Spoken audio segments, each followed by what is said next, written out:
بسم اللہ الرحمن الرحیم۔ السلام علیکم ورحمۃ اللہ وبرکاتہ۔ کہتے ہیں کہ قدیم زمانے میں ایک رئیس کی بیٹی گھڑ سواری کے دوران گھوڑے سے نیچے گر گئی اور اس کے کولے کی ہڈی اپنے بند سے جدا ہو گئی۔ لڑکی کے باپ نے بہت سے حکیموں سے علاج کروانے کی کوشش کی کہ ہڈی کو واپس اپنی جگہ پر بٹھائیں، مگر مصیبت یہ تھی کہ لڑکی کسی حکیم کو اپنا جسم چھونے کی اجازت نہیں دیتی تھی۔ باپ نے بہت اصرار کیا لیکن بیٹی کسی طرح راضی نہیں ہو رہی تھی۔ وہ دن بدن کمزور ہوتی جا رہی تھی۔ آخر لوگوں نے مشورہ دیا کہ شہر سے باہر ایک بہت خاص حکیم رہتے ہیں، ان سے مشورہ کر لیں۔ وہ شخص حکیم صاحب کے پاس گئے اور اپنا مسئلہ بیان کیا۔ حکیم صاحب نے کہا کہ ایک شرط پر میں آپ کی بیٹی کا کولہا ہاتھ لگائے بغیر واپس بٹھا سکتا ہوں۔ وہ شخص کہنے لگا کہ جو بھی شرط ہو وہ قبول کرنے پر آمادہ ہے۔ حکیم نے کہا کہ شرط یہ ہے کہ ایک بہت موٹی تازی گائے میرے لیے لاؤ تو میں علاج کر دوں گا۔ وہ شخص بہت بھاری قیمت پر شہر کی سب سے موٹی تازی گائے حکیم صاحب کے گھر لے گیا۔ حکیم صاحب نے کہا کہ آپ اپنی بیٹی کو پرسوں اپنے ساتھ لے آئیں، اسی دن اللہ کے حکم سے اس کا علاج کر دوں گا۔ جب وہ شخص چلا گیا تو حکیم صاحب نے اپنے شاگردوں سے کہا کہ 2 دن تک نہ گائے کو گھاس کا ایک تنکا کھلایا جائے اور نہ پانی کا ایک قطرہ پلایا جائے۔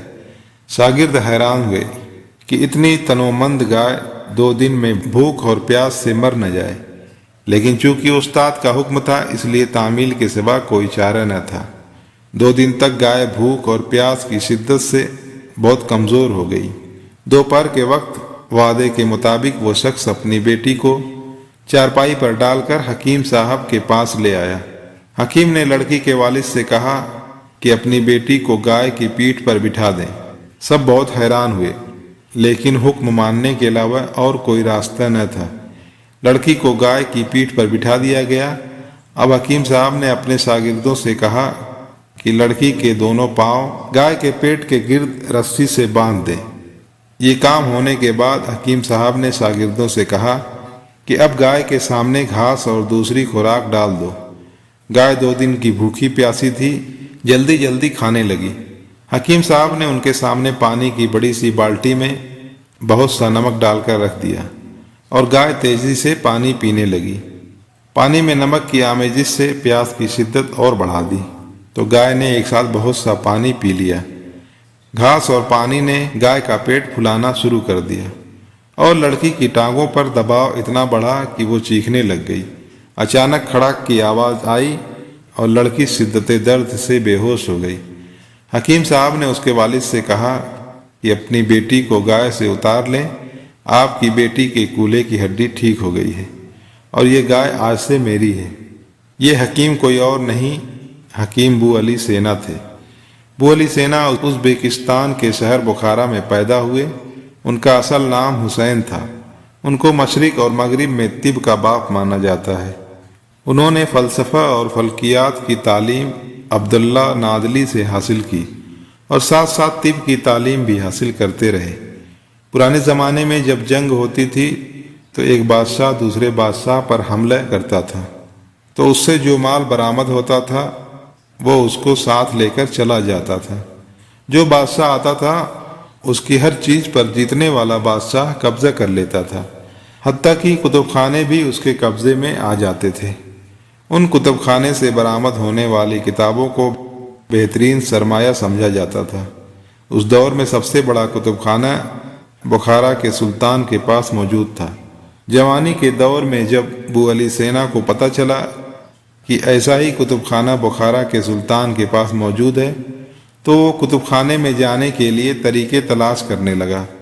اس کو کہیں سے پتہ چلا کہ بخارا کا سلطان ایک ٹانک کے مرض میں مبتلا ہے اور بادشاہ نے اعلان کر رکھا ہے کہ جو میری اس بیماری کا علاج کرے گا میں اس کو منہ مانگا انعام دوں گا۔ اس نوجوان نے اس بیماری کو حل کرنے کے لیے حکمت پڑھنی شروع کر دی اور سلطان کے پاس چلا گیا اور دعویٰ کیا کہ میں آپ کے ٹانگوں کی بیماری کا حل کر سکتا ہوں۔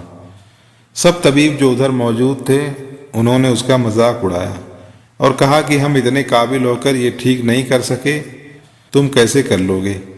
جس پر اس نوجوان نے پھر اپنا دعویٰ کیا کہ میں اس بیماری کا علاج کر سکتا ہوں۔ بادشاہ نے حامی بھر لی اور اس لڑکے نے کچھ ہی دنوں میں بادشاہ کی بیماری کا حل کر دیا۔ اب سلطان اپنے دربار میں کھڑا ہو کر اس لڑکے سے کہتا ہے کہ مانگو، کیا مانگتے ہو؟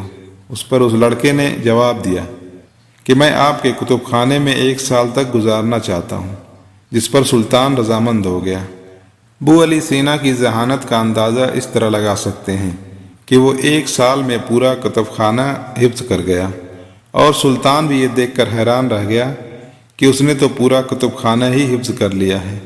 یہاں سے نکلنے کے بعد ابو علی سینا نے ایسی کتابیں لکھیں جو رہتی دنیا تک یاد رکھی جائیں گی۔ ان کی حکمت پر ایک اور دلچسپ قصہ مشہور ہے۔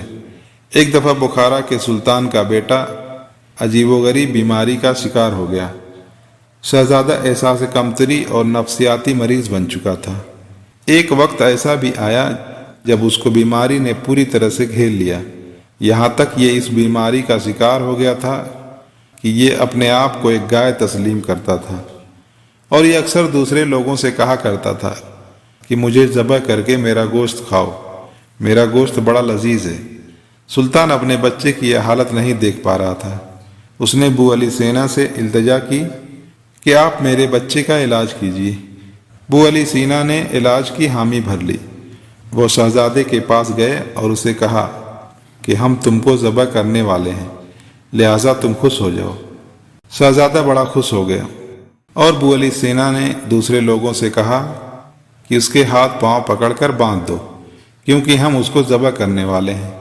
ابو علی سینا اس کے سامنے چھری تیز کر رہا تھا اور ساتھ ساتھ کہہ رہا تھا کہ آج تمہارا گوشت کھائیں گے۔ پھر وہ اس کے پاس آیا اور آ کر کہا کہ یہ تو بڑی کمزور گائے ہے، اس میں سے تو گوشت نکلے گا ہی نہیں۔ آپ اس کو پہلے کھلا پلا کر موٹا تازہ کریں، تب جا کر میں اس کو ذبح کروں گا۔ جس پر اس شہزادے کو یہ احساس ہوا کہ اب اس کو ذبح ہونے کے لیے زیادہ خوراک کھانا پڑے گی، لہٰذا وہ دن رات کھانا کھانے شروع ہو گیا۔ آپ نے کھانے کے اندر دوا دینا شروع کر دی، اور 1 ماہ کے اندر اندر وہ شہزادہ بالکل صحت یاب ہو گیا۔ بس اس سے ثابت ہوتا ہے کہ کیسے اپنے ذہن کے مطابق اور حکمت کے ذریعے آپ نے ایک شہزادے کو ٹھیک کر دیا۔ اور آخر میں ابو علی سینا کی سب سے بڑی بات، کسی شخص نے ابو علی سینا سے پوچھا کہ سنائیں کیسی گزر رہی ہے، پر آپ رو پڑے اور کہا کہ گناہ گار ہوتے ہوئے بھی اللہ تعالیٰ کی رحمتیں برس رہی ہیں، سمجھ نہیں آتی کہ کس کا شکریہ ادا کروں، اس کی رحمت کا یا پھر اپنے عیبوں کی پردہ پوشی کا۔